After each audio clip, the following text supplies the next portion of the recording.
যোৱাকালি অত্যন্ত দুখো পালোঁ যে কংগ্ৰেছ দলৰ সভাপতি সাংসদ গৌৰৱ গগৈ ডাঙৰীয়াই এই এলিভেটেড কৰিডৰটোৰ বিৰোধিতা কৰিছে।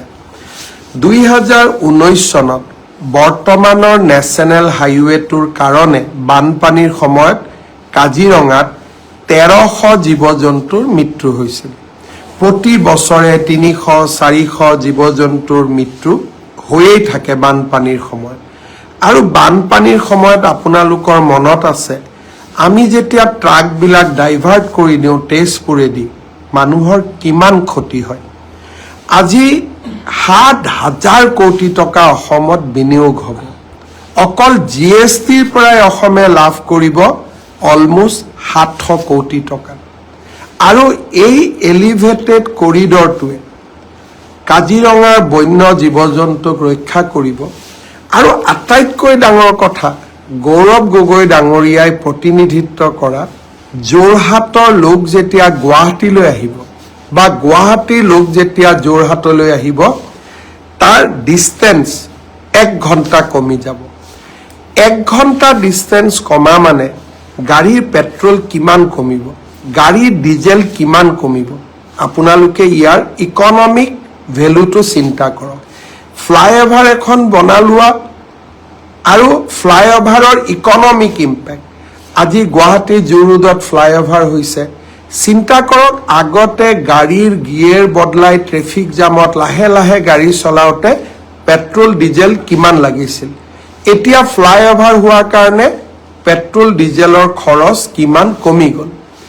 গুৱাহাটী আৰু যোৰহাটৰ মাজত যদি 1 ঘণ্টাৰ দূৰত্ব কমি যায় এজন ব্যক্তিয়ে কিমান বেছি তেল ডিজেল পেট্ৰল সঞ্চয় কৰিব আপোনালোকে তাক এবাৰ মাত্ৰ ভাবি চাওক।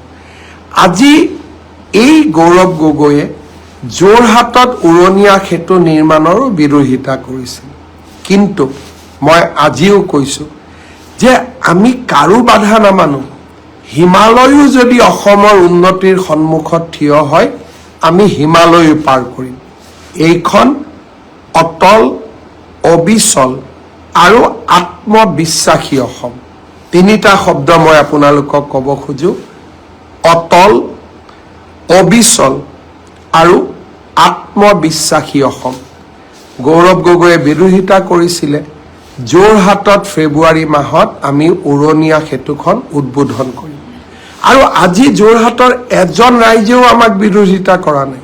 কাৰণ ৰাইজে দেখিছে যে আমাৰ পলিটিকেল উইল আছে, ৰাজনৈতিক ইচ্ছা শক্তি আছে যে যিমান সময়ত কম সিমান সময়ৰ ভিতৰতে আমি উৰণীয়া সেতু নিৰ্মাণৰ কাম আমি শেষো কৰিম, ৰাইজক উপহাৰো দিম।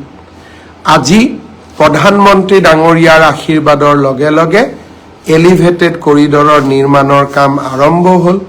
এতিয়া গৌৰৱ গগৈ যদি সন্মুখতো থিয় হয়, যেনেকে মানুহে এভাৰেষ্ট পাৰ কৰে তেনেকে অসমৰ ইচ্ছা শক্তিয়ে তেওঁৰ বাধাক অতিক্ৰম কৰি কাজিৰঙাৰ এলিভেটেড কৰিডৰেৰে আমি জীৱ জন্তুকো বচাম আৰু গুৱাহাটী আৰু যোৰহাটৰ মাজৰ দূৰত্ব 1 ঘণ্টা আমি কমাই পেলাম।